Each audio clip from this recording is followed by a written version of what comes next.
everybody. I will begin this afternoon's session with a brief introduction. Welcome to the Canadian Institute of Forestry's electronic lecture series. My name is Melissa Beckman, and I will be moderating today's session. Today is June 2nd, 2016, and we are very pleased to have with us Professor Jerry D. Murphy who will give a presentation entitled Green Gas. I'll pass it over to Luke Pelkman, who will tell us a little bit more about our speaker today. Okay, thank you, Melissa. My name is Luke Pelkmans. I'm the technical coordinator of IEA Bioenergy.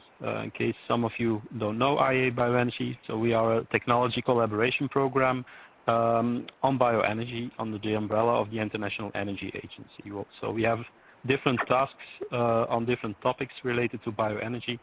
One of them is biogas, and you will be hearing a lot of that today. So today I have the pleasure to introduce Professor Jerry Murphy. Jerry is Professor of Bioenergy and Biofuels at University College Cork, and he's also Interim Director of the Science Foundation Ireland-funded Centre for Marine and Renewable Energy, MARE it's called, with research funding of more than 30 million euros. And he's also Vice Director of the Environmental Research Institute. So as mentioned, we have one task in IEA Bioenergy on energy from biogas, and Professor Murphy is the leader of that task from this year on, and there's 14 member countries in that task. So I'll let the word to Jerry Murphy. He has a nice presentation here on green gas. So go ahead, Jerry. Thank you very much, Luke, and thank you to the International Energy Agency Bioenergy for asking me to present, and thank you very much to Melissa for organizing this process.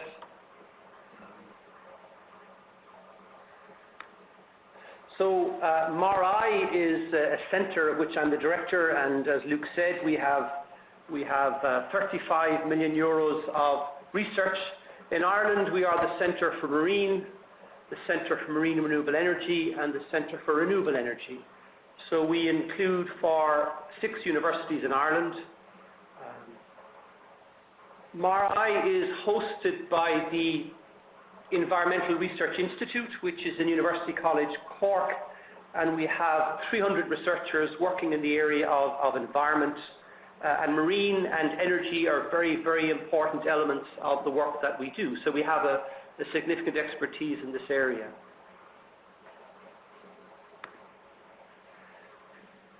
I'm the leader of the task on energy from biogas, and we have 14 countries involved. In the previous trimester, so we work in 3-year blocks, which we call trimesters. In the last 3-year period, we produced 8 reports, and these are all available online in IEA Task 37. So we looked at algal biogas, looking at producing biogas from seaweed and microalgae. We looked at nutrient recovery by biogas digestate. We looked at a perspective on the potential role of biogas in smart energy grids, and some of that will come into today's lecture. We looked at pre-treatments, process monitoring, municipal solid waste, municipal wastewater treatment plants, and our latest report is the exploring the viability of small-scale anaerobic digesters in livestock farming. The year ahead, we have another 8 reports which we're working on at the present. We're looking at food waste digestion systems both in Europe and Asia and Latin America, and we're looking at the different ways of digesting food and the different types of food waste. For example, in Asia, it would be very liquidy. In Europe, we tend to have quite dense calorific value in our food, as in the United States and Canada. We're looking at international approaches to sustainable anaerobic digestion, and there's a lot of work being done in Europe and America in very, very conventional anaerobic digestion systems. We're looking at innovation, technologies that will be cheaper. We're looking at biogas that may not require subsidies. Report number 3 is related to this lecture, grid injection of biogas and greening of the gas grid. We're very interested as well in the role of biogas in the circular economy. Biogas is quite different, for example, from a wind turbine or a wave turbine. Biogas has to fit into a system. So typically there are systems there already and biogas slots in. So for example, in Ireland at the moment we've lots and lots of slurry which is applied to the land. Biogas slots in and we can digest the slurry, make gas and then apply the digestate to the land. So we're looking at a number of examples of biogas and how it fits into biorefineries, to other biofuel production systems. We're looking at validity of biomethane potential results. We're looking at methane emissions, which are very important for life cycle analysis. If we're leaking methane, we are reducing the sustainability of the biogas process. We're looking at biomethane as a transport fuel, and we're also looking at sustainable bioenergy chains. So today's lecture is on green gas, and if I may start in Ireland, we do a lot of work with Gas Networks Ireland. They own the gas grid in Ireland, and they fund a lot of our work.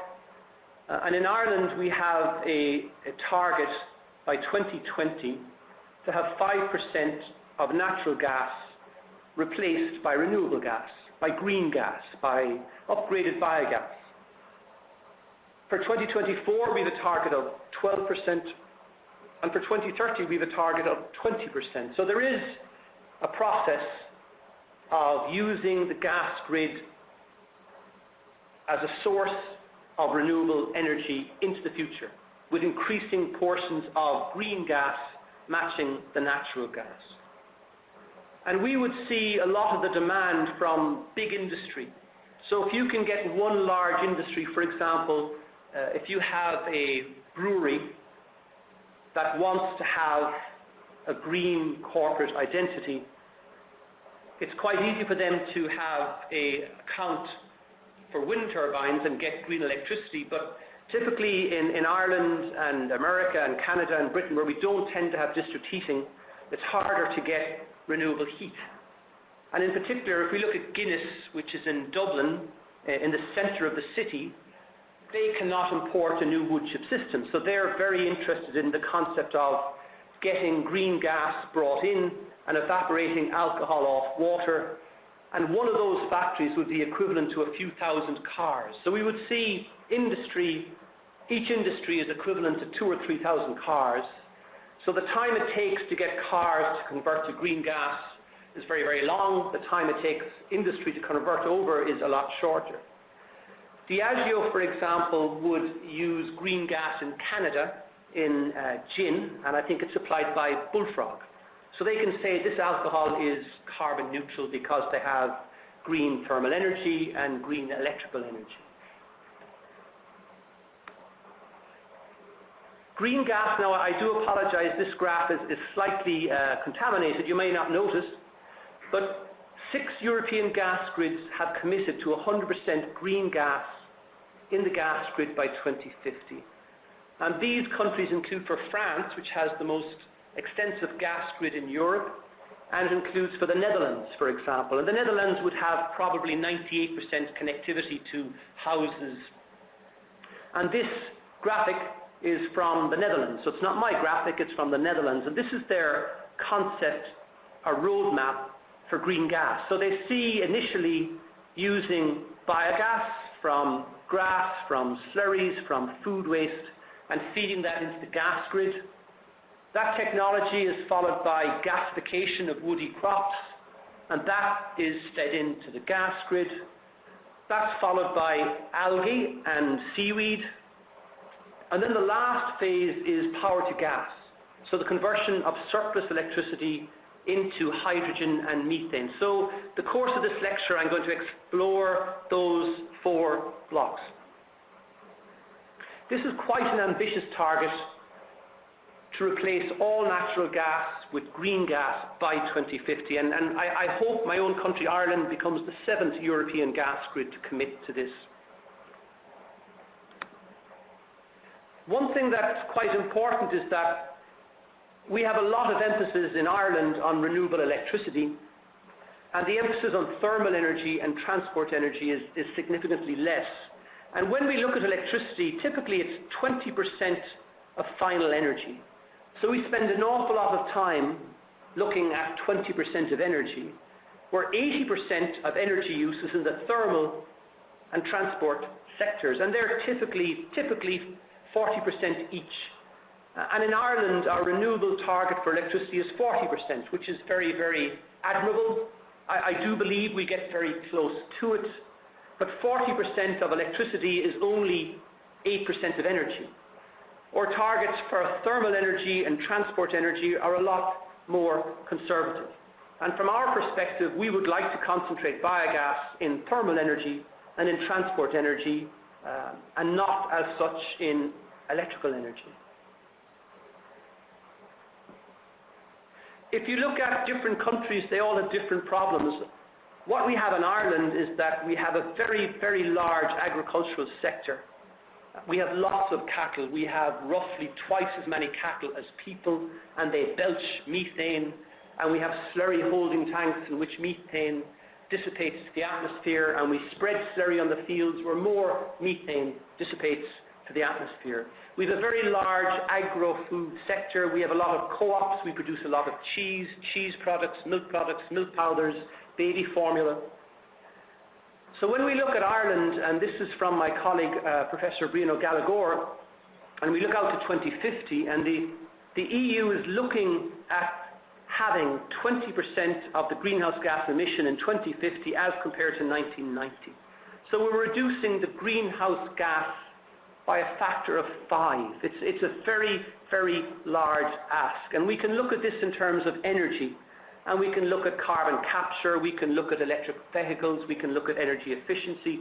And we have narratives that will lead us to 20% greenhouse gas. However, the problem we have in Ireland is when we add agriculture, which is the purple at the bottom of this graph, and in Ireland we have a target of increasing our output of cheese, of agri-food products, of milk formula. And the viewpoint is we will do very well to stay constant in agricultural greenhouse gas emissions. And what that does is our reduction to 20% from energy becomes a reduction of 50% when we include agriculture. So we have a particular problem in Ireland in that our agricultural sector is very, very large, very significant, and we have lots of cattle. 90% of Ireland's agricultural land is under grass, which is used for beef production and dairy production. Only 10% of our agricultural land is arable. And when we look at Germany, Germany would be world leading in the number of anaerobic digestion facilities they have. They're well over 8,000 digesters. They have a capacity of 4 gigawatt of electricity from these digesters. But we would see this as a carbon capture. So when you put slurry into an open tank, methane heads into the atmosphere with a global warming potential of 21 or 24. Then when you spread the slurry, there's more emissions. So our concept is, if you take that slurry, put it in a digester, cover the digester, you've no fugitive emissions. We produce methane, which is used to displace fossil fuel, and the end product of CO2 with a global warming potential of 1. And then we have a biological fertilizer, which replaces mineral fertilizer, and mineral fertilizer is made in effect from fossil fuel. So we believe that biogas is a very good solution to greenhouse gas emissions for Ireland. So if we look then at an initiation of an industry in Ireland, we've looked, for example, at residues. We've looked at agricultural residues, we've looked at food waste residues, and our viewpoint is biomethane from residues can supply about 25% of industrial gas use in Ireland, and that should be the first target. We go after the residues, we digest them, we reduce greenhouse gas emissions, and we supply green gas to industry. And we've done a lot of geographical information systems, and we know where there is most household waste, most milk processing waste. So we have models where the first digester should be, what the levelized cost of energy will be, and we hope that industry initiates. When we go past residues, we're then looking probably at energy crops. And we've looked at grass in Ireland because we have an awful lot of grass. It's a perennial. Grassland sequesters carbon. We can't eat grass. We've done a lot of work with Teagasc, which is the Irish Agricultural Research Institute, and they believe that we have plenty of grass to supply our cattle and to supply a biogas system. And grass is a second-generation gaseous biofuel. It can be used in natural gas vehicles, or we can pump it into the large industries that we have in Ireland. And the existing gas grid is the distribution system. So we've looked at 60 injection points in the gas grid, and we would see those as the centres for large digesters. This is a plant in Eugendorf in Austria, 150 hectares of grass. They make silage. The silage is macerated. The digester is underground, so I couldn't take a photograph of it. But they compress and scrub the gas, and they have a service station at the gate of the farm. Now, that part of Austria has a lot of natural gas vehicles, so they use grass to make biomethane as the fuel for the natural gas vehicles.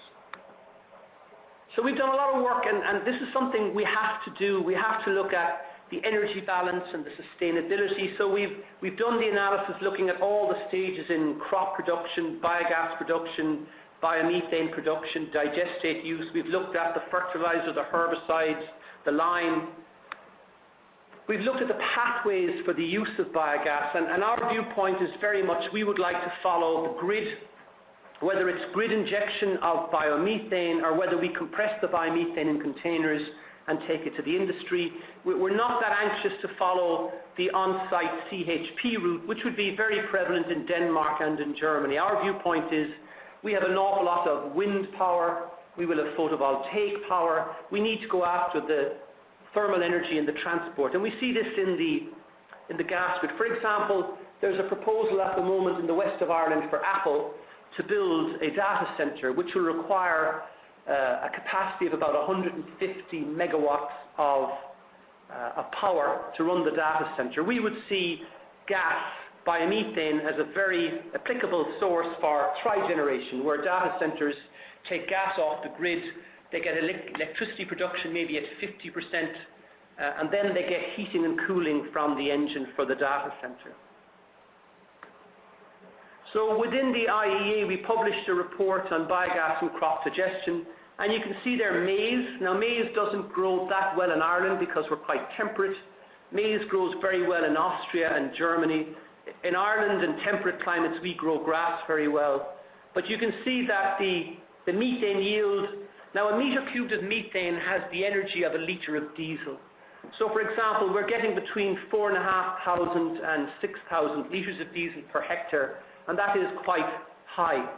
We're getting maybe 150 gigajoules per hectare per annum, and the output to input is over 4. So these are very efficient uses of land. So if you are going to use land, it should be used efficiently.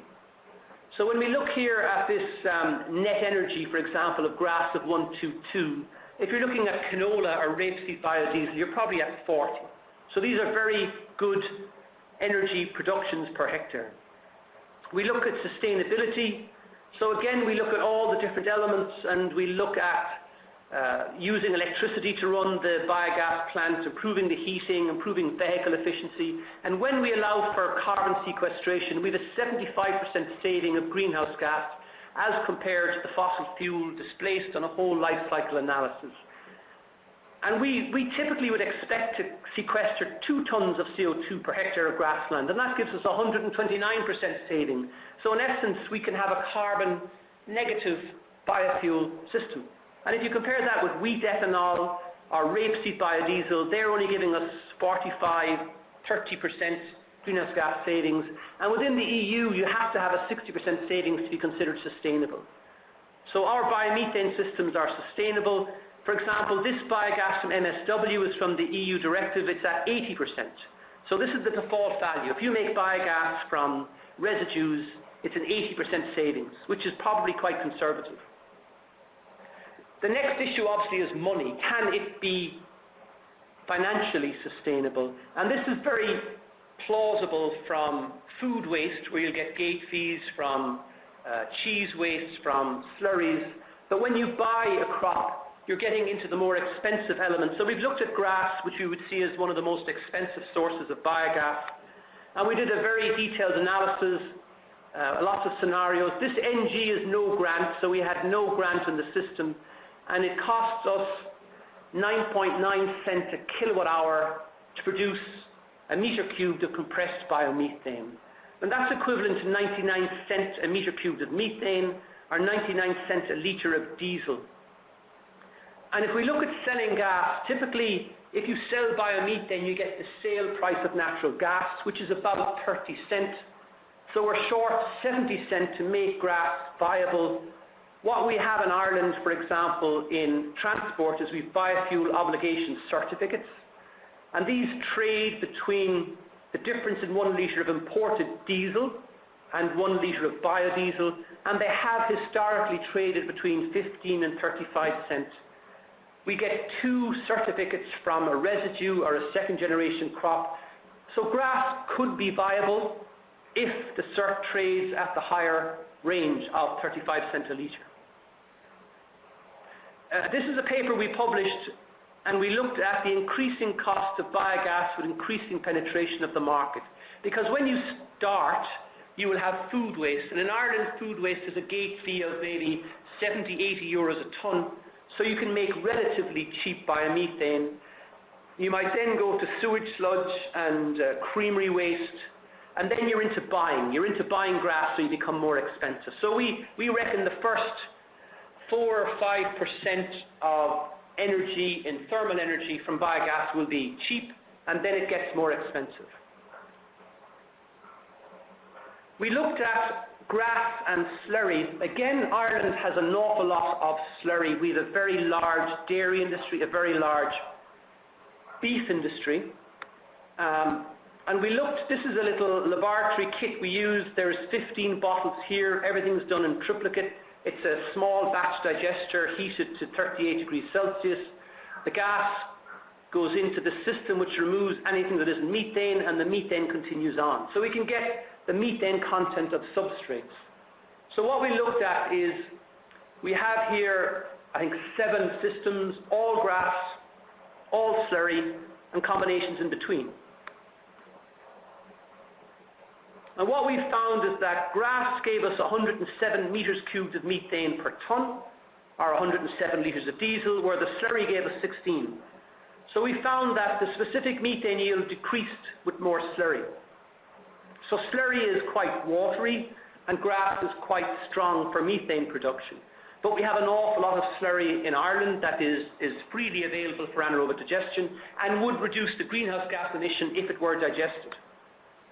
So we worked with Teagasc, and we looked at land in Ireland, and we looked at Food Harvest 2020, and this system here is based on 1% of grassland in Ireland, where we digest slurry and grass at a 50-50 volatile solid basis, and we can supply 5.5% of thermal energy or 5.5% of transport energy.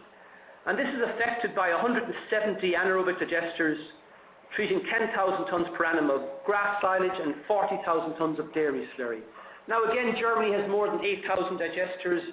Austria, which is twice the size of Ireland, has around 500 digesters. So looking for 170 digesters in Ireland is not a large amount. It will reduce our greenhouse gas emission, and it could provide thermal energy for 5.5% of our energy use.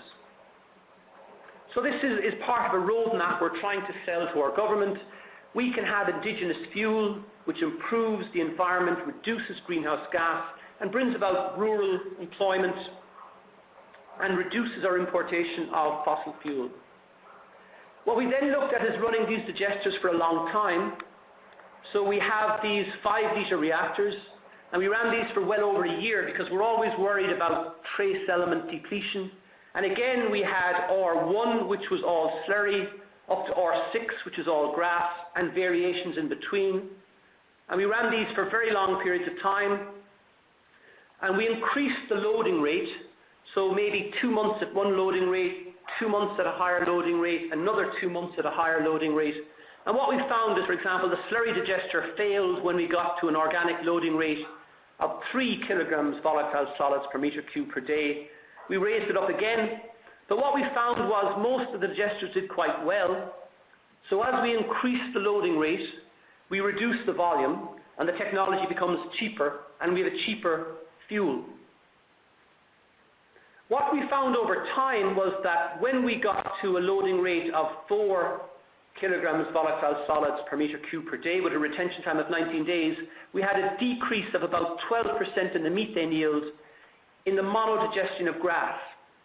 And this showed us the benefit of slurry in that the digester with 80% grass and 20% slurry was doing fine. So we looked at the trace element difference between the digester with slurry and the digester without slurry, and we found a depletion in cobalt, nickel and iron. We added these to the grass digester and we brought the biogas production back up, and we could increase the loading rate to 5, make the reactor smaller again, and our process was very, very effective.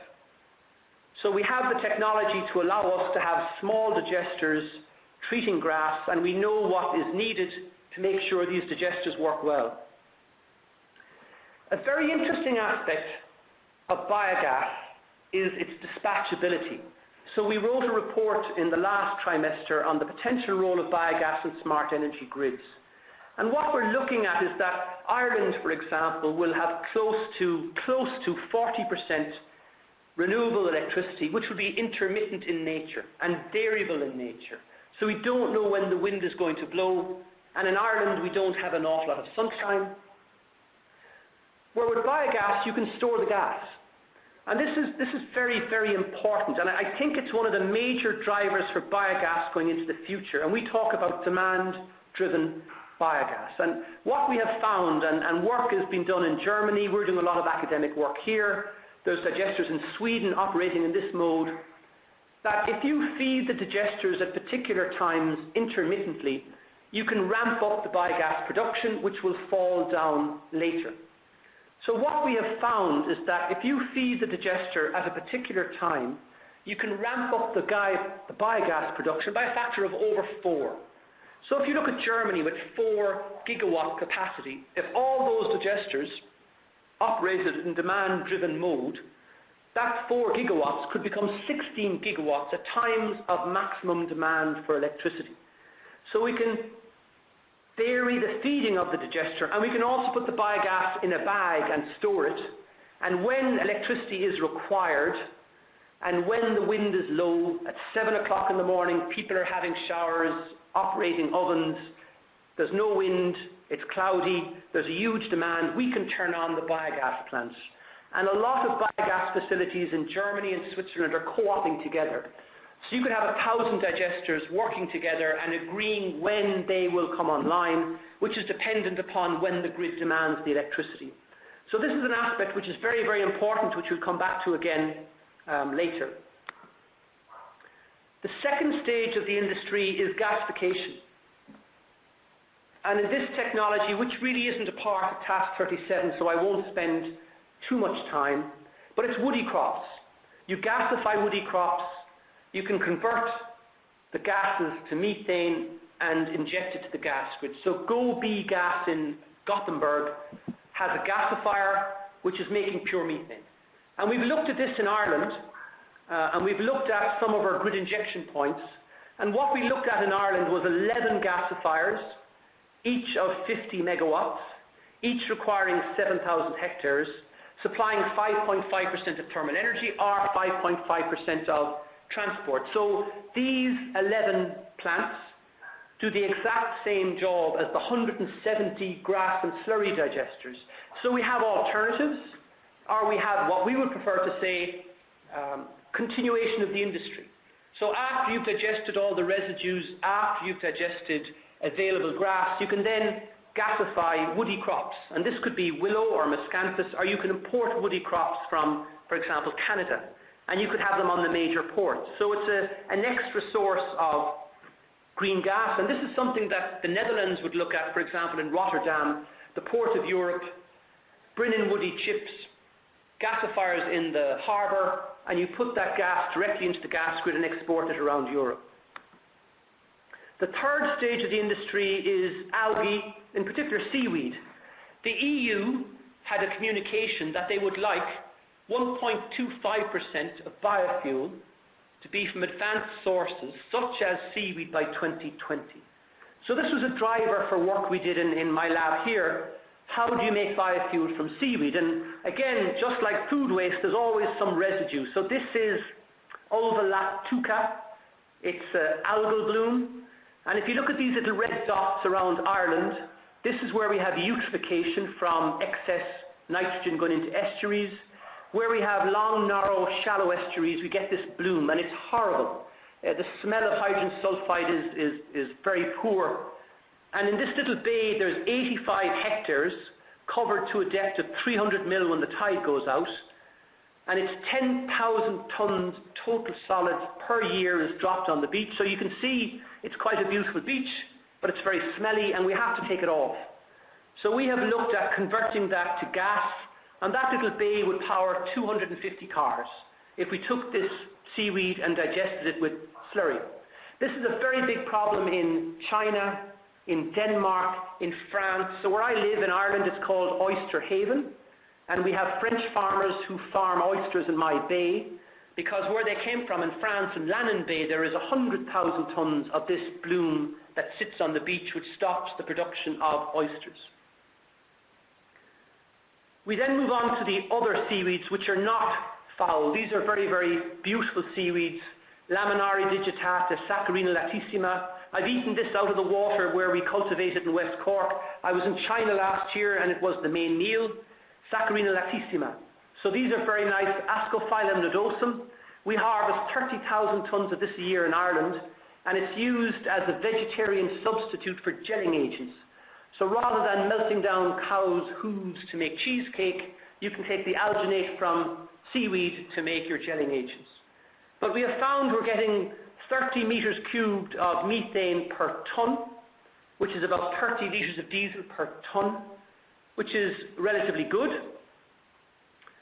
We then looked at the seasonal variation, and this was quite interesting. So we went to beaches in January, February, March, April, May, June, July, August, September, October.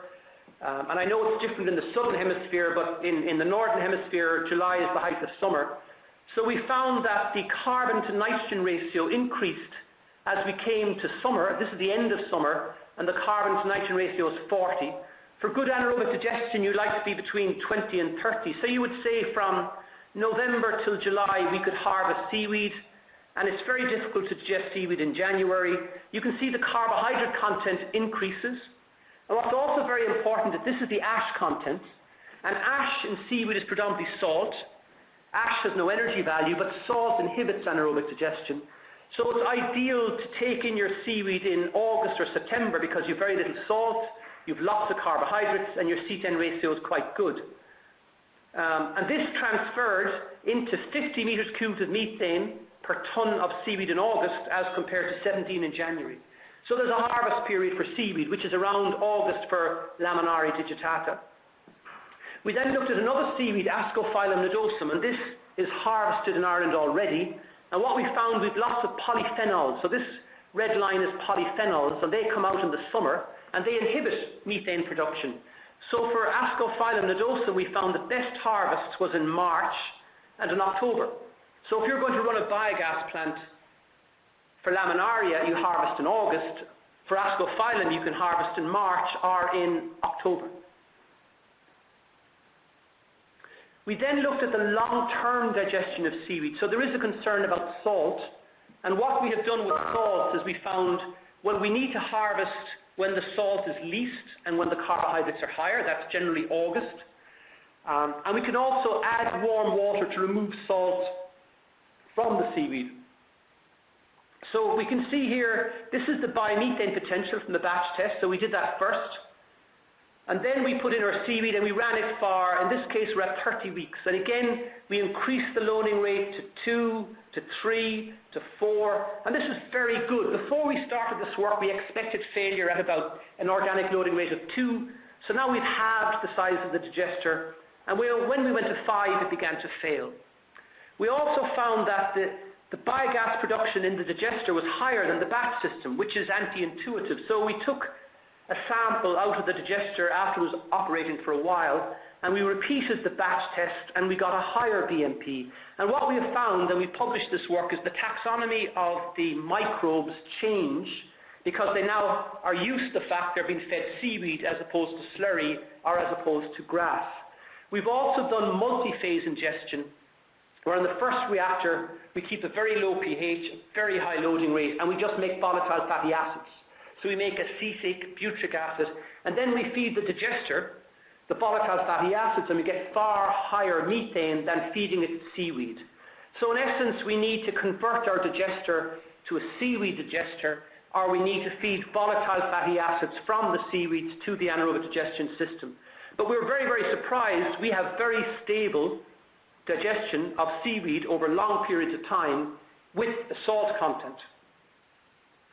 When we look at an industry, what would an industry look like? I don't think people will be happy with big agricultural construction machinery on a beach taking seaweed off the beach.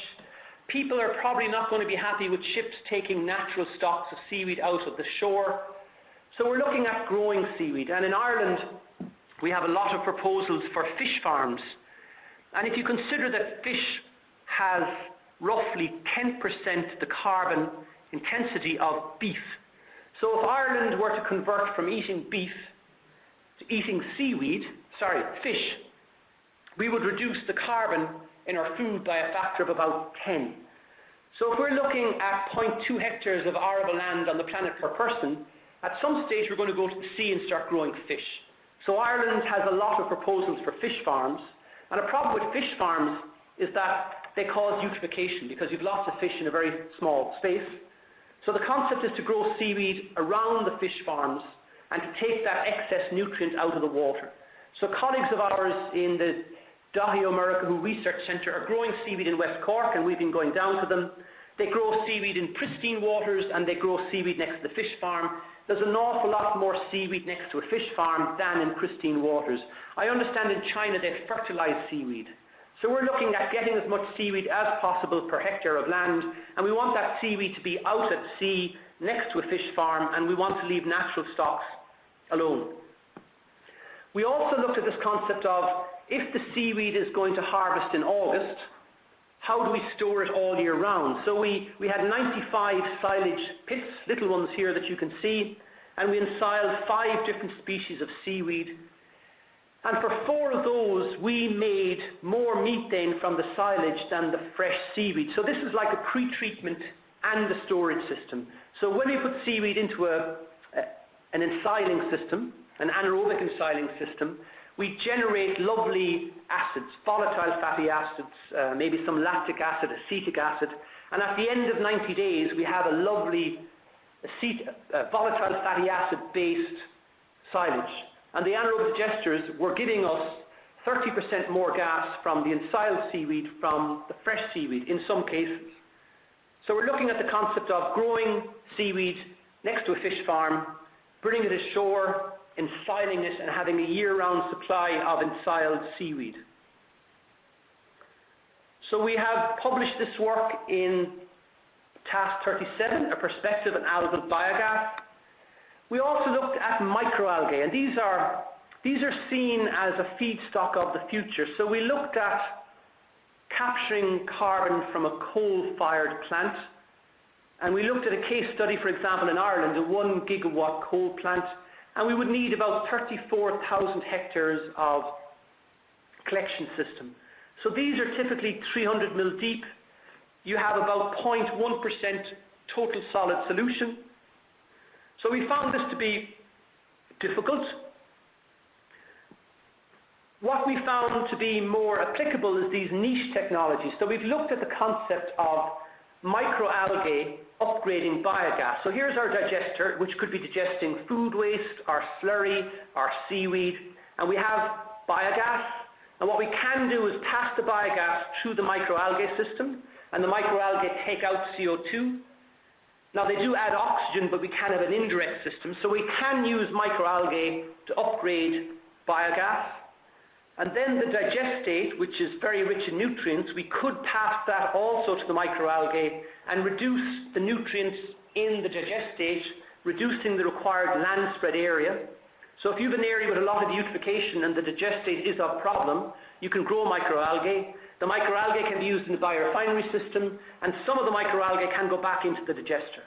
So we would see great potential for microalgae to upgrade biogas. And typically in a standard biogas system, 30% of the cost is to upgrade the biogas to methane. So if you employ microalgae, you're saving 30% of the capital cost in scrubbers, so it's potential to be cost sustainable. We then looked at, can we digest microalgae? When people look at biodiesel from microalgae, one of the problems is microalgae is 0.1% total solids. A lot of energy is spent getting the microalgae out of the solution, getting the lipids, and going into an esterification process to make biodiesel. So we looked at microalgae, which is very wet and is very ammonical. It has an awful lot of protein. We looked at straw, which is very dry and has very little protein. It's very carbonaceous. And we also looked at sugar beet, which is very high in carbon, and we looked at seaweed. So what we did in these 4 experiments, in the first one we tried to monodigest microalgae, and we had lots of problems with ammonia, and when we got to an organic loading rate of 2, you can see the methane yield fell off and it failed at 3. We added microalgae and straw, and that was quite happy at 2, did a bit of work at 3 and then failed. And we found that the carbon in straw wasn't available. The straw needs a pre-treatment. When we mixed microalgae and sugar beet, it went on quite happily to 3 and then failed at 4. You can see here the phosphat, which is the acidity to the alkalinity, went very, very high, leading to failure. What worked best, which we were very surprised at, is microalgae and seaweed. So here we have, going out to a loading rate of 4 and struggling at 5, a combination of laminari digitati, seaweed, and microalgae. So this leads us to believe that there's great potential to grow seaweed, upgrade the biogas with microalgae, and co-digest the microalgae and the macroalgae together. The last element of the green gas is when we're looking at surplus electricity or converting electricity to gas. Now you might ask, why would you convert electricity to gas? Normally we go gas to electricity. A problem we have in Ireland, and other countries have similar problems, but Ireland probably has the biggest problem, is that when you're at 40% intermittent renewable electricity, there's going to be times when you're going to have more electricity from wind than you actually require. I understand in Germany last week, renewable electricity surpassed the demand of the system in Germany. So you're spilling your green electricity. So you can see in this graph, and this is based on a model, in 2020, in the summer in Ireland, when the wind is blowing by night and we're all in bed, this model would suggest that Ireland has 37% more green electricity than demand. Spain has about 25% more green electricity than demand. Portugal is just at the cusp. In Ireland in 2020, we will spill between 8 and 14% of green electricity because it will come at the wrong time when the demand isn't there. So that's quite significant. We're going to have 40% green electricity, and of that 40%, we'll spill about 10%. So 4% will be spilt on an annual basis, on an average annual basis. Now, when you look at 2030 and 2040 and 2050, and you're looking at higher portions of green electricity, we have a balancing problem. Ireland is an island, and we don't have great connectivity to mainland Europe. So we have one of the highest proportions of intermittent renewable electricity on a grid in planet Earth. And when you're spilling electricity, you can store it by various means, but gas would seem to be one of the best means of storing intermittent renewable electricity. So this is in Germany, in Falkenhagen, where they convert electricity to hydrogen and they put it into the gas grid. Now our gas grid in Europe is based on methane. Methane has a relatively higher molecular weight than hydrogen. Hydrogen is a very, very small element and will go through natural gas pipes. So if we want a hydrogen economy, we need different pipes which are far, far more expensive. So the gas grid doesn't want much hydrogen in the gas grid. It wants methane.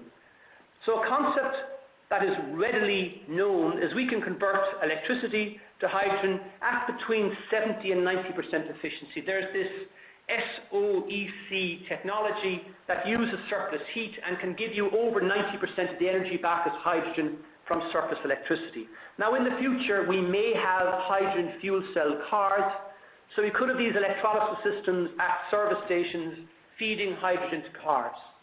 We don't have that yet. What we can do is we can react hydrogen with carbon dioxide and make methane. So again, we can use hydrogen to upgrade biogas to pure methane. So the concept is electricity is surplus for a number of hours, we make hydrogen, and then we add the hydrogen to the biogas, so that biogas becomes pure methane. So again, we're saving 30% of the capital cost, because we're not going to have a scrubber or a membrane, we're going to use the hydrogen instead, and we get methane. And what also happens is we can double the methane, because if you consider biogas as approximately 50% methane and 50% CO2, if you add hydrogen at 4 times the quantity of CO2, the CO2 becomes methane. So your 50% CO2 becomes methane. So you double the methane output of the plant. So again, if you have 4 gigawatt capacity in Germany, and if you add hydrogen from surplus electricity, that becomes 8 gigawatts potentially. So we've looked at this in the IEA Task 37, a perspective on the potential role of biogas in smart energy grids. We also did a peer-reviewed journal paper with Tobias, my colleague in Sweden. And for example, in Ireland, now there's a lot of numbers here, but what's of interest is we looked at biogas from slurries, from slaughter waste, from food waste, from grass, and we came up with a total of 19% of energy in transport. Now when we look at power to gas, so if we put hydrogen from surplus electricity and we mixed it with the biogas from the biogas plants, we almost double the energy output. So in effect, if we use power to gas with anaerobic digestion, we double the output of the biogas plants. And that's very important. So if we have biogas plants, we can double their output by taking electricity that would be spilt, converting it to hydrogen, upgrading the biogas to pure methane, putting that into the gas grid. So a model that we've looked at ties together the demand-driven biogas with the power to gas. So this is what we would suggest would be a nice anaerobic digestion model. If we look at B, we have a digester digesting food waste, slurries, seaweeds, and it produces biogas, which is roughly 50% methane, 50% CO2. It goes to a combined heat and power plant. It sells electricity. Now, the electricity grid has lots of variation. Demand is going up and down, production is going up and down. There will be a few hours in the day when they're under stress, that demand is getting higher and higher and higher, supply is lessening, and the sale price or the purchase price of electricity gets very, very high. So we would see the developer of the anaerobic digestion facility selling electricity only when the system is under stress, and when that developer will get a very, very high price because that electricity is being dispatched when there is a huge stress on the national grid. And this becomes a very big problem in 2030, 2040, 2050. Then the system balances out and they don't want the biogas for electricity anymore. Then in the middle of the night, for example, wind is blowing loads of electricity and we now have spillage of electricity. So we take that spilled electricity, we make hydrogen, and we react the hydrogen with biogas. This can be done in situ or ex situ. So we have a system in our laboratory where every day we add carbon dioxide and 4 times hydrogen and we get pure methane. So it's a hydrogenotrophic methanogenic RK. So biologically, we have, as have others, generated microbial taxonomy who will convert hydrogen and CO2 to pure methane. So we would see a vessel here, a biological conversion. There's also a catalytic conversion, which at present is being used in Germany by Audi. So we have a catalytic or a biological methanation process taking hydrogen and the biogas and producing pure methane, which goes into the gas grid. Now we've done a paper on this recently, and we reckon that typically 21% of the biogas ends up going to electricity over an hour or two a day, and about 80% of the biogas ends up going to the gas grid over about 22 hours a day. And what we have done in our laboratory is we fed reactors at different times with different substrates. So we found that about 3 hours before biogas is required in a grass digester, if we feed it very intensely, we ramp up the production to 4.5 times the base load. So this is a system that provides electricity on demand and biomethane for thermal energy or transport energy at other times. So this is the flow chart of the work we're doing in my laboratory. We have macroalgae, seaweed, we have microalgae, we have pre-treatments, we have microbial ecology, we're looking at taxonomy, we're looking at biohydrogen production, we're looking at ethanol, VFA, hydrogen in a two-stage system. We're looking at, for example, microalgae to upgrade the biogas to methane. We're looking at surplus electricity using hydrogen to upgrade the biogas or the biohydrogen to pure hydrogen or methane. We're looking at transport fuel. We're looking at thermal energy. But what's very important here is that we're in the circular economy. We're taking food waste, we're taking slurries, we're taking agri-food waste. We're using seaweed to make waters cleaner. So biogas is not like a wind turbine. It sits into a system. And this system could be an aquaculture system, a slurry system, a waste treatment system, and it also facilitates intermittent renewable electricity. So biogas is extremely flexible, and a problem it has is that there's so many stakeholders involved. You're looking at fishing, you're looking at seaweed, you're looking at food waste, you're looking at agriculture. You've got to get all these bodies to have a buy-in, and it's probably a barrier to the industry in that if you want to put up a wind turbine, you do a few studies and you put up a wind turbine and you produce electricity. With biogas, you need to start looking at waste treatment or aquaculture, and you're involved in a lot more bodies.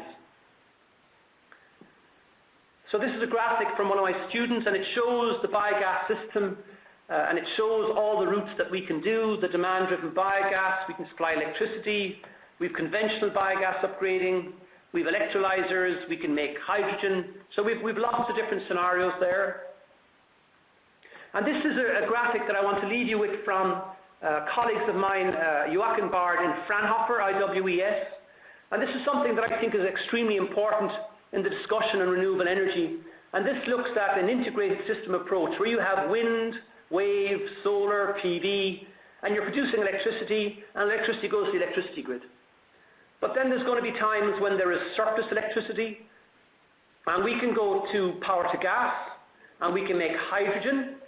The hydrogen can be used to upgrade anaerobic digestion and get pure methane, and the oxygen from the power to gas, from the electrolysis system, can go to a gasifier. So rather than gasifying with air, which is 70-odd% nitrogen, you can produce oxygen from the electrolysis system for gasification, hydrogen for methanation.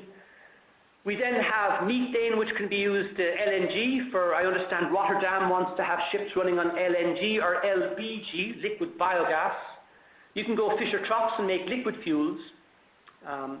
So this shows how electricity, intermittent electricity, biomethane, gasification fits into the system. And to me, the onus on people involved in renewable energy and energy futures, we need to look at integration, how technologies help each other. One thing I really despair at is I hear at so many conferences people saying the only system is photovoltaic. I hear people say take the gas grid out of the ground. To me, if we're looking at 2050 and reducing greenhouse gas by a factor of 5, we need every single technology. We need ethanol, we need biodiesel, we need PV, we need solar, we need wind, we need gasification, we need all technologies. And I think people involved in technologies need to work together as opposed to show competition over the other. And this graphic from the Fraunhofer, to me, is a lovely graphic. It shows how systems can complement each other. That's the end of my presentation. I'd like to thank you for listening to me for the last 50 minutes or so. Thank you very much. And I need to thank, before I finish, my funders, Gas Networks Ireland, Science Foundation Ireland, MARI, Urvia, SEAI, B9, Marie Curie. So without funders, there is no research. Thank you. Great, thank you, Jerry. So right now we're going to open up the lines for a question period, and this will be moderated by Luke, our co-moderator. So if you're sharing a line in a room with other people, we do recommend that you mute your own line right now by pressing *6. Unless you're going to ask a question, then you can press *6 to unmute your line again. And before you ask a question, we'd like to ask that you please state your name and where you're calling from, and then you can address your question to Jerry. Just bear with me one moment and I'll unmute the line. The conference is no longer in lecture mode. And what I'll also do is I'll open up a chat box so that people can type out questions in case they feel more comfortable with that. Okay, this is Luke here again. Thanks, Sherry, for your very nice presentation. There's so many aspects in there, so I think there may be quite some questions also. We learned from the previous webinars that it's quite efficient that you type your questions, because otherwise you start shouting between each other and we can't really understand you. So I see that various people are already putting in questions and they're typing. I think this is a very good way to start. So I have here some first questions from Craig Butler. How have you accounted for soil depletion in life cycle analysis? If you require a fertilizer, yes, 2 times the same question. Jerry, is there something you can say on that? Yeah, I will just say at the start, I'm a structural engineer by discipline, and I've worked my way into bioenergy. We do a lot of work with TOGAS, which is the Irish Agricultural Research Organisation. And when we're looking at grass, it tends to be a perennial. We already cut it 2 or 3 times a year. We don't plough the land. We already spread fertilizer. So what we're looking at is spreading digestate in lieu of fertilizer.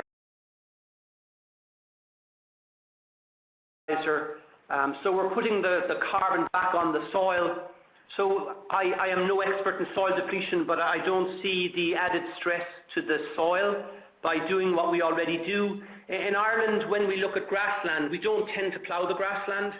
And when you look at the carbon stock, it increases year on year, where the arable land tends to decrease. So by not ploughing and by having a perennial, it tends to reinforce the soil. And the research would suggest that adding digestate to pasture land improves the pasture land. But my caveat is I am not an ecologist or an agronomist. It's not my area, so I apologize for that. Mm-hmm. Yeah, I can imagine that there is a difference between grass on the one side where you don't plow, and then maize or something on the other side where you do plow. So there is differences, I guess. So we go to the next question on what causes the algae blooms, fertilizer runoff, or is it a natural phenomenon? The algae blooms is a result of point source and non-point source runoff of nitrogen. So it occurs in shallow estuaries. Nitrogen is the rate limiting nutrient in estuarine waters. So for example, Ireland has roughly 7 million cattle and 4 million people, where we have large quantities of slurry running off the land, where we have wastewater treatment, we get the algae blooms. And this is very, very prevalent in France. It's very prevalent in Denmark. It's very prevalent in China. So it's excess nutrients being discharged into shallow estuaries. And it's a very, very big problem. Yeah, I do see that. I was in Ireland, and you indeed you smell it also. So if there's a solution for that, I think that would really help. I think we go to the following questions. I have a general question here of what % of fossil fuel could be replaced by biomass. That's a really broad question, I guess.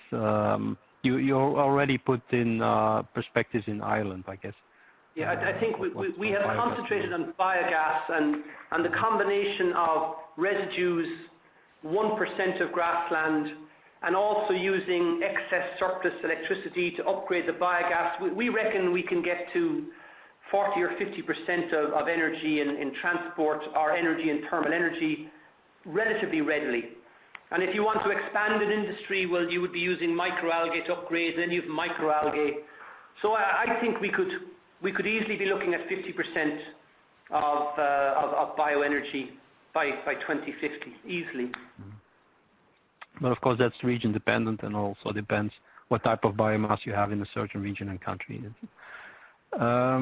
Okay, there's one other person who asks about future use of food waste. This is quite interesting in that at the moment a lot of Irish food waste is being exported.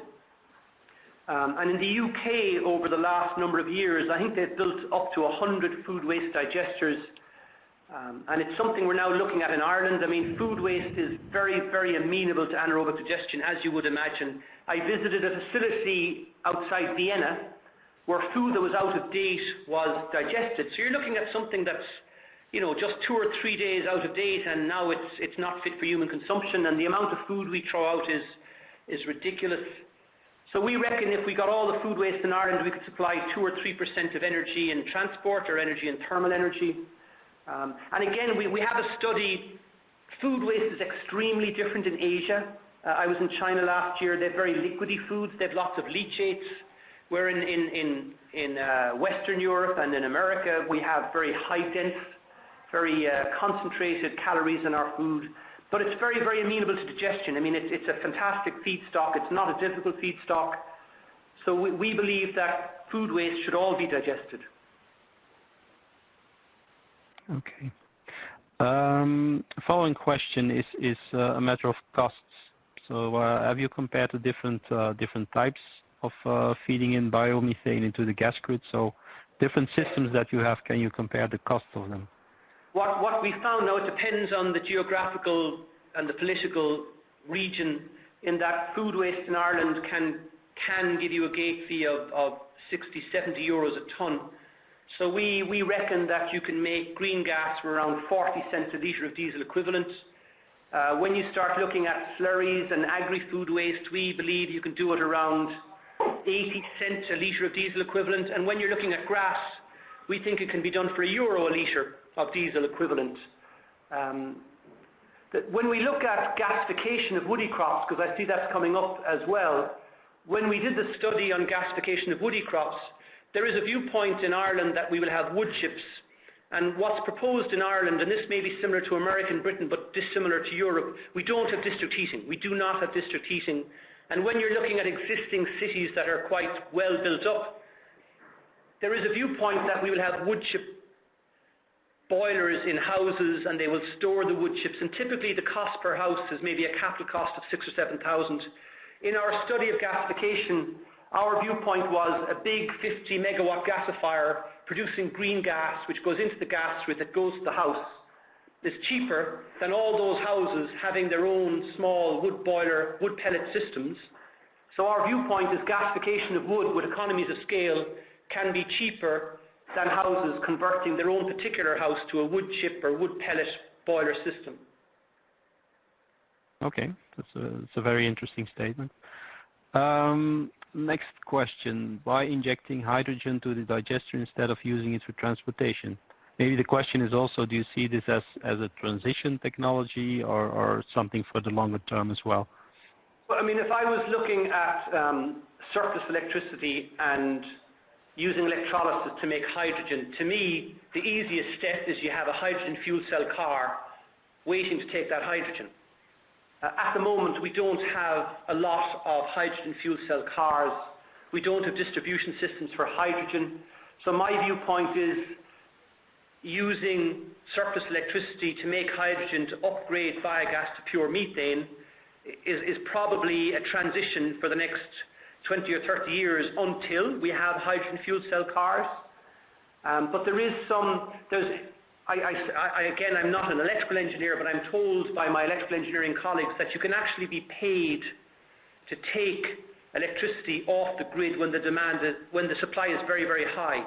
So there is some economic sense to having hydrogen production when there is an awful lot of production, surplus production of electricity, and hydrogen can replace upgrading systems for biogas to biomethane, so there is some economic sense. But as an engineer, my feeling is, in a future, if there's hydrogen fuel cell vehicles, surplus electricity to hydrogen straight to the car. Okay. If we go to the next question from George Rowe. So how would seafood waste fit into an overall vision of a sea-based biogas system? Well, we would see great potential for integrated multi-trophic aquaculture, so we would grow fish. And there is a lot of fish farms off Norway and Chile, and Ireland is starting in this area. We would grow fish. We would use seaweed to clean the waters around the fish and to increase the growth rate of seaweed.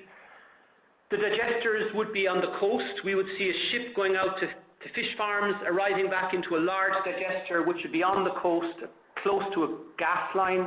We would see slurry, we would see food waste, and we would see fish heads, fish guts It would be a co-digestion facility. So we would see this bring employment to rural coastal areas, and we would see it at scale. We would prefer to see a significant biogas plant with seaweed, fish waste, food waste, slurry situated on the gas grid, going into the gas grid and supplying industry. Okay, thank you. I'm looking at the following questions here. I think they both have to do with fertilizers and the amount of nitrogen and pollution.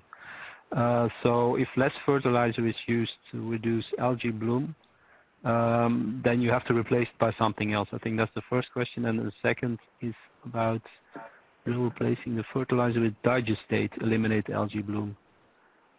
What we have found in particular in Ireland is that we produce 40 million tonnes of slurry every year, and that's spread on the land.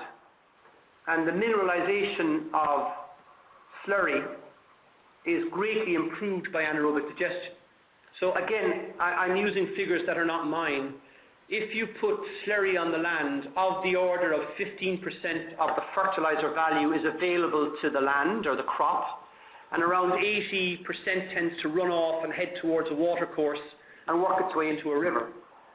If you digest the slurry, the fertilizer becomes mineralized and is far more available to the crop. So a lot more of the nutrients become available to the crop and a lot less flows off into the watercourse. So anaerobic digestion of slurry greatly improves its availability. By improving its availability, you're reducing the requirement to have mineral fertilizer, so you've less mineral fertilizer and you've less runoff. So the viewpoint in the anaerobic digestion industry is biofertilizer from digestate is far, far, far better than slurry and is a far better provider of nutrients. You have far better grass growth and you reduce the requirement for fossil fuel-based fertilizers. So it's seen as a win-win. But I think we have to face up to the stocking ratio of cattle on land, and we need to stop non-point source pollution. Yeah. Okay.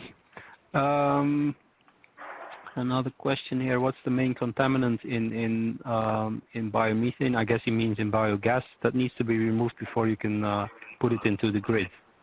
And how does this relate to the applied feed time? Obviously, the CO2 is the big element. The difference between biogas and biomethane is carbon dioxide.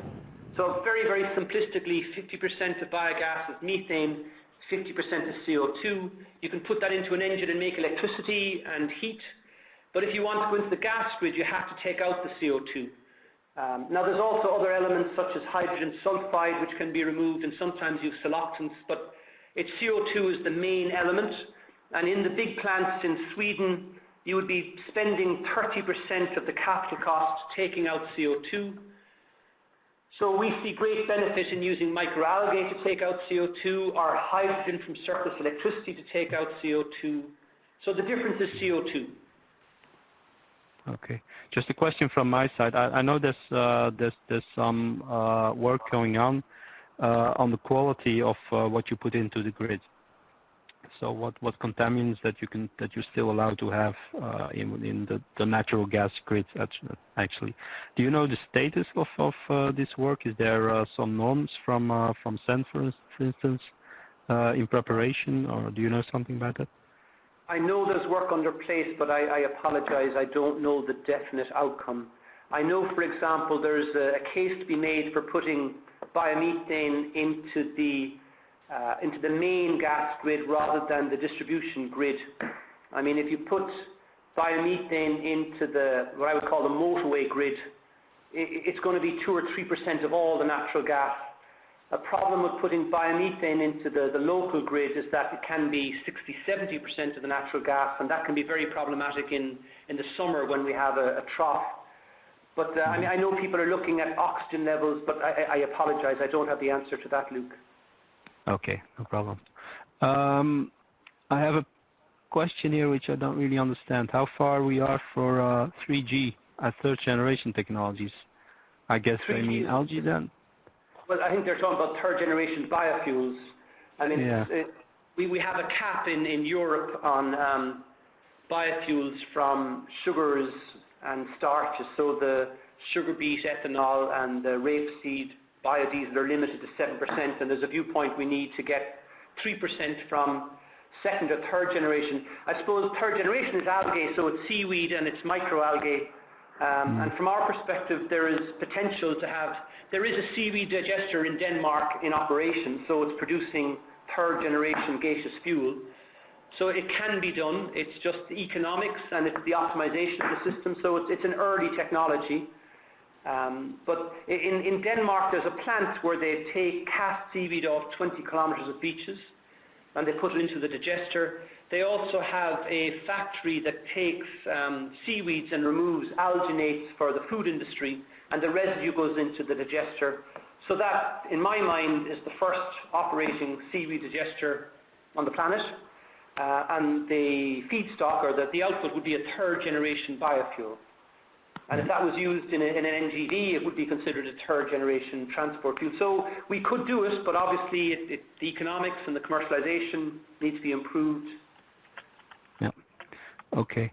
I take together the next questions, which are about pollution in the inputs. So the slurry, or if you also have a municipal waste treatment plant, they can be polluted with heavy metals. And does this hinder the process in the biogas, and does it also hinder the use of the digestate, I guess, for the agricultural use? I suppose one of the issues is that if you have heavy metals in the feedstock, it's going to end up in the digestate, because the anaerobic digestion process is not going to use much. Like, what can be done with digestate is you can dry it and gasify it. It's something we're looking at the moment, in that the animal byproducts regulation can also lead to problems for biogas plants. And it can be of great benefit to separate the solids from the liquor and to put the solids into a gasifier and make an extra source of energy. And then your liquors then are more based on nitrogen. So that there is ways of looking at digestate. I know there's a food waste industry where they use the heat from the CHP to evaporate off water, and the digestate goes into potting material for gardens rather than for agricultural land and for the food industry. One other thing that we're quite interested in is the ability to spread digestate on, for example, coppice. So if you're looking at short rotation coppice or willow for a gasifier, for example, the digestate can improve the growth rate, but there's a lot of work done, in particular in Sweden, on how willow can take heavy metals out of the soil. So that there is, digestate is always, to me, one of the things you should look at first if you have a biogas system or proposing a biogas system. Where do you spread the digestate? Does it go on grassland? Does it go on arable land? Do you need to pasteurize it? If you're going to have heavy metals, do you spread it on willow, which is not for food? And can that willow be then used in a gasifier to produce more energy? So digestate is a very important aspect of a biogas plant. Yeah. I see there's two reactions of Craig Butler also. So if you use slurry for fertilizer as heavy metals, I guess this is an issue if you put it into a food production system. And then there's other things. So then there is an issue to reduce the algae bloom with slurry fertilizer. I don't know, can you cover, do you know what he means with that? No, I mean, like, for example, colleagues of ours in Norway are growing seaweed in an estuary to clean the estuary. So in effect, they have excess nutrients in the estuary, and they're growing seaweed for the primary function of taking those nutrients out of the estuary. In an ideal world, we would not have excess nutrients flowing into the estuary, flowing into rivers. In an ideal world, we wouldn't have eutrophication, but we do have eutrophication. And if you have eutrophication, you then have a residue, and the residue can become a cheap source of biogas. Okay. I see one thing that we skipped here. Can the Sabatier reaction work well with 50% methane in the gas? It can, yes. I mean, there's a number of facilities in Europe where they use hydrogen to upgrade biogas. There's the catalytic system. I know the Fraunhofer IWES have a catalytic system, and there's a company in Germany which is upgrading biogas to pure methane using hydrogen. There's also the biological system, and there's a few companies in Europe who are looking at basically it's hydrogenotrophic methanogenic archaea, and they can take biogas, including the methane, and 4 times the CO2 as hydrogen and get pure methane. So yes, it can be done. Okay, and that's a question from my side also. Will all the hydrogen react with the CO2, or do you have quite a lot of hydrogen left, or do you have to take it out again? What we tend to do, now there's a number of different systems which are in the scientific literature and which are in patents and which are in production. Some of them, I mean, if you imagine that the hydrogen is produced when electricity is surplus, it might be for 3 or 4 hours. So some of the systems involve passing the hydrogen in a loop up and around with the biogas. So it's like it's a continuous loop. And for example, in our laboratory, we've been looking at how much hydrogen is left after 24 hours, how much is left after 18 hours, how much is left after 12 hours. And we have found typically that 12 hours after 12 hours we have very low levels of hydrogen left. So I mean the system would involve, there is complexity in this. You've got in situ systems and you've ex situ systems. Our preference is an ex situ system. So the biogas is out of the digester, it's a separate reactor. You add 4 times the CO2 as hydrogen, and we're getting 97, 98% methane, we're getting no hydrogen, we're getting 1 or 2% CO2. So we're getting the similar biomethane as you would from a scrubbing system or a membrane system. Okay. So retention time is required. Yeah. So last question here, can you elaborate on the chemistry of removing the CO2 from the process? Oh, you were talking about it. This is, I mean, the Sabatier equation is 4H2 plus CO2 is CH4 plus 2H2O. And that stoichiometric equation is carried out by the hydrogenotrophic methanogenic archaea. So for example, in our lab, we have a number of digesters, and every day we feed them 4 times hydrogen and 1 time CO2, and 12 hours later it's pure methane. So we have archaea who eat hydrogen and CO2 and give pure methane. So it's, the Sabatier equation is understood for a long time, and this can be done biologically or it can be done catalytically. So it works. I mean, it works. Yeah. Okay. I see there's a last question and nobody else is typing anymore. So what type of hydrogen production electrolysis systems work well intermittently? I guess it's a little bit outside the scope of your talk today. I mean, there's typically 3 types of electrolysis system. You've PEM, alkaline, and then you've the SOEC. One of the issues, and again, it's not an issue I'm researching myself, but your electrolysis system, if it's only working for 2 or 3 hours a day, is probably 7 or 8 times bigger than it need be if it operated 24 hours a day. So one of the things you can look at is if you are using hydrogen to upgrade biogas, you could produce your own electricity from a wind turbine, for example, and have a smaller electrolysis system. So there's lots of systems that need to be investigated. The one thing that we find most interesting is that it's possible to be paid to take electricity when there is way too much electricity on the grid. So you can have a bigger electrolysis system than you need if it was operating 24 hours a day by having very cheap electricity. Where if you have an electrolysis system that operates 24 hours a day, then you're buying electricity and you're paying a lot more for the electricity. So there's a modeling exercise or an optimization exercise to be done on that topic. Okay. Let's conclude with the final question here. I think it's a repetition of one that we had before. So can you use sludge from municipal waste treatment yes. treatment plant yes. as an input? Yes, okay. It's very, very plausible.